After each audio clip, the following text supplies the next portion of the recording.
passionate about the environment. I love animals. For the past, I think 10 years, I've been advocating on my platform, like naturally and organically through my lifestyle, that we need to reduce the use of plastics. One Love and I have a lot of music out there that talks about this. I have a song called African Mermaid that talks about reducing plastics. We have another song called Refuse, Reuse, Recycle that has been used in schools and universities to educate kids. So it's something that's part of our life. It's not like a trend or something that's popping at the moment. And then I feel like I was invited, according to Kojo of Bastard Boys. He knows this about me, and he says I'm one of the popular people or entertainers that supported him from the beginning. So he loves to invite me and always, social media platforms like Instagram, Instagram stories, even Snapchat and Facebook. Yes. What is the name of the handle? My handle is Sister Deborah. Okay. Well, since you mentioned the academy, I feel like the academy should have been doing something about it because this is their beachfront. But what is the cause of this? You can't blame this on the academy. However, what are they doing about the situation? Because we need to think about solution, not always complaining.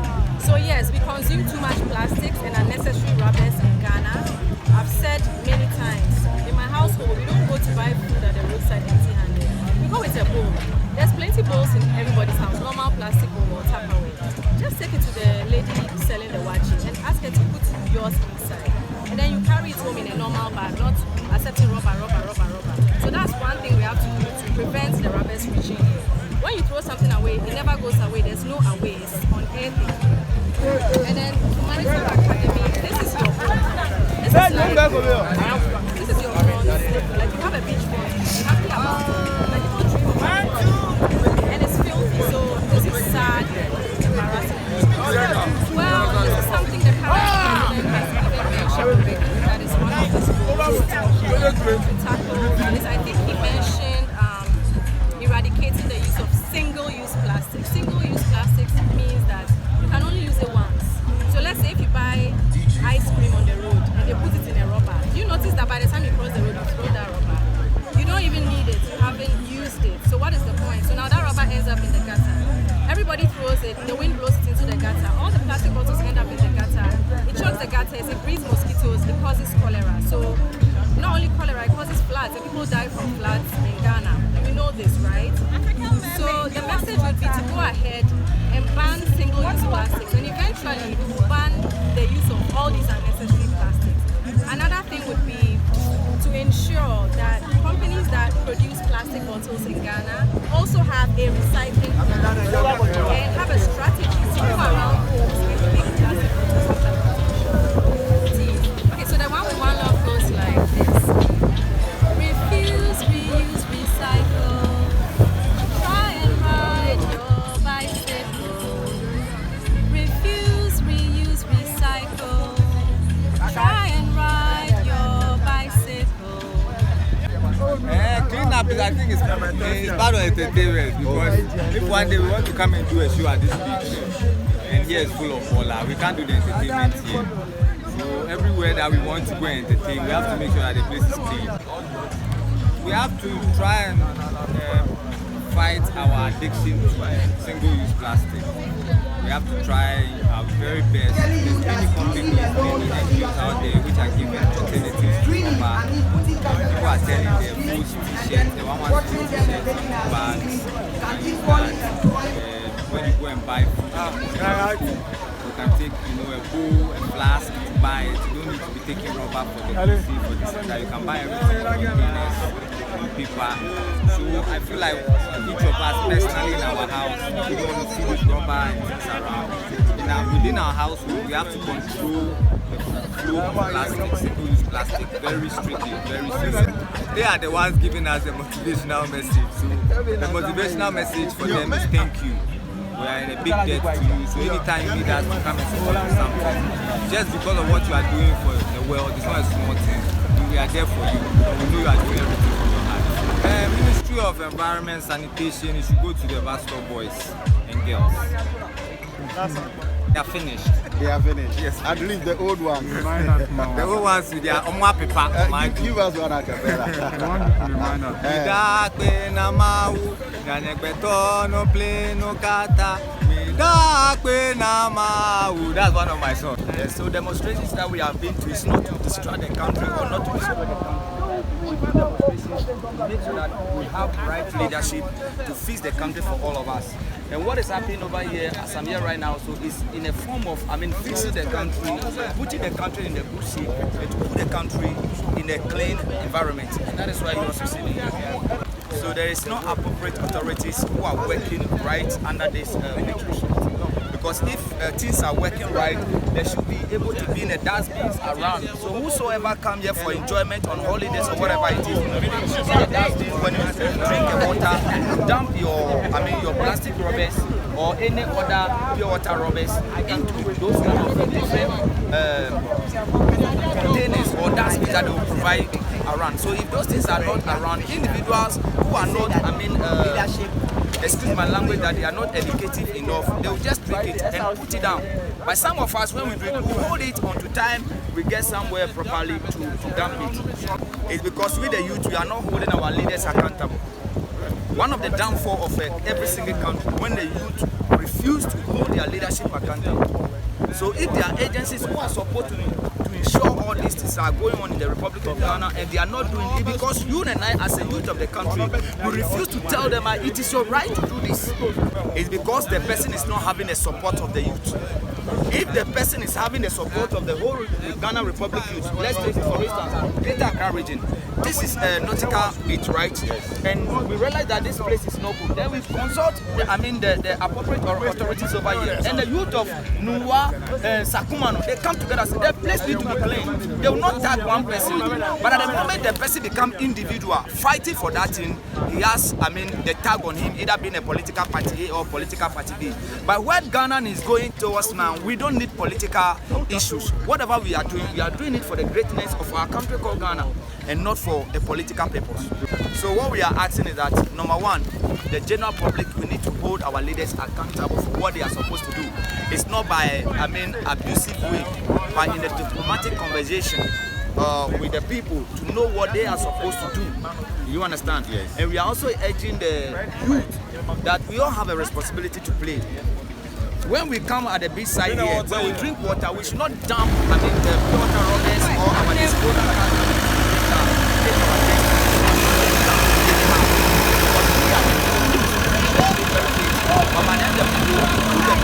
On the authorities, because I don't think that this expensive government will come here and the rubber on the floor.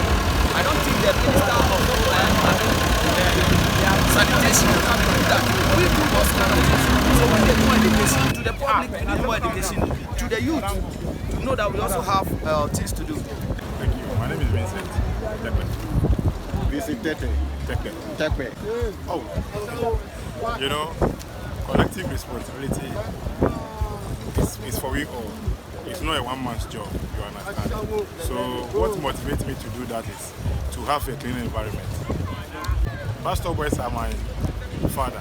Okay. I call them my godfather. Okay. And I normally call them my heroes because I've been inspired with them. Okay. I've been inspired because of Pastor boys.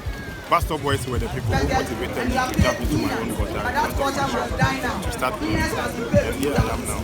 Alright, I started at Lebanon, Shaiman, Lebanon. That is where my shop was. So I started it in front of my shop. Oh, for me, I feel very okay because I'm into clothing. And clothing, you can't do a clothing and be unkept. So you understand? Anybody who do clothing is very neat.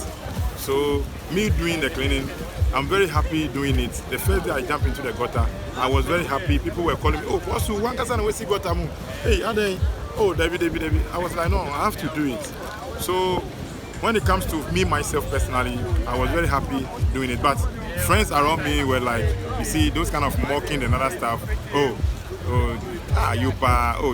You see, those are the things that encourage any youth to want to do something for you. If I meet the President of Ghana today, I will tell the President of Ghana that it is time for us to change our mindset and drop politics.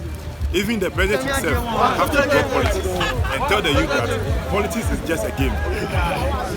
Politics is just a game for one man's business. So the youth should not be like, we were NDC, we were MPP, we were CPP, and all those kind of tribalism movements.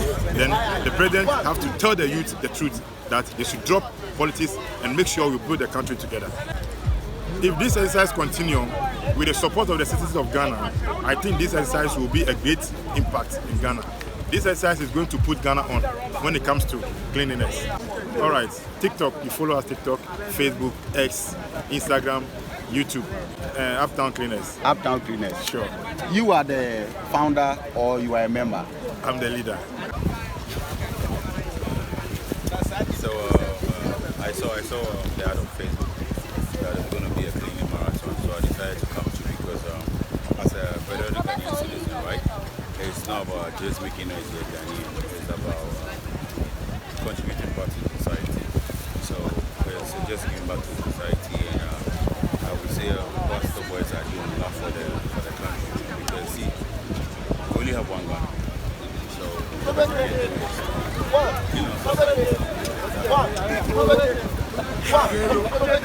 why I said, like,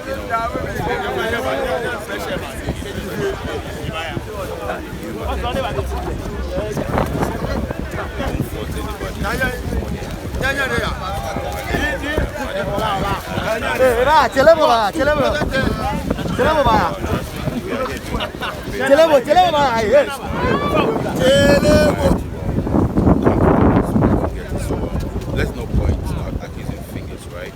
It's just about doing this. Someone can see and get inspired. The legal pastor, of course, the guy is a great guy. I ain't gonna lie. Because, like, you see, terrorism is something deep, right? Yeah. And what they are doing a good job. Because it's about time.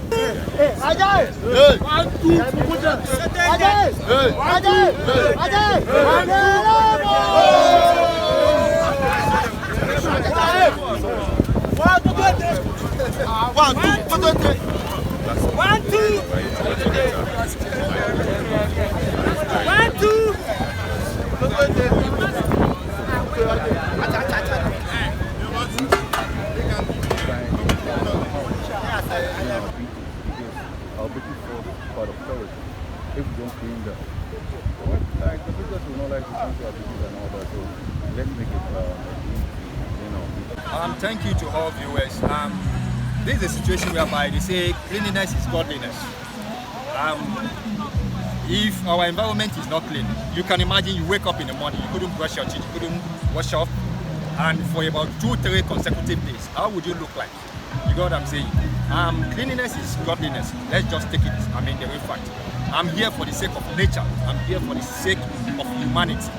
We need to clean our environment. We need to clean our various places. You can imagine all these 50 things we are collecting from the beaches. Where do we get our fishes from? We get them from the ocean. And if our fishes have to be feeding from all these fruity things, all these raw materials, all these waste materials, how are they going to live? And what are we also consuming? We are consuming poisonous. So I'm here for the sake of nature, and I'm here for the sake of, what we have to say is that, Mahama, it is time. It is time. Any government that will come into power, you guys have to take, sanitation, you have to take it serious. You have to take our environment, you have to take it serious. You have to take our ecosystem, you have to take it serious. Because how can we live in a filthy environment like this? This is not the issue of MPP, this is not the issue of CPP, this is not the issue of NDC. This is the issue of human in general. So this is what I'm telling, the people in power now, or anybody that will come into power, that they should make it a point of duty that, this cleanup exercise, and every organization that have teamed up together, to be part of this exercise, they should try and create a job through this aspect. Because we can, our strength cannot be in vain. You can imagine today is Friday, people leaving their job to come and clean up today. then who is going to pay them? What we are doing, nobody is paying us. So I want the government of today and whichever government that will come into power to see us as a good citizen, as a citizen that wants the best for human. And for this aspect, they should use this channel to do what? To create a job for the youths. Please, if you can look at, the numbers of the youths, on the ground, it's something, it's unimaginable. At the end of the day, some of us need to go home without nothing. Some of us need to go home, still going to sit at home, whereby there's no job. So why can't the government use this channel to do what? To create a job? So what I want to tell the government now, they should use this channel to do what? To create job for the youth. That is what I want to say. This is not the issue of one person creating the field. The field has been created. But what I'm trying to tell the government is that they should find a ways and means for us to do what? To clear this mess.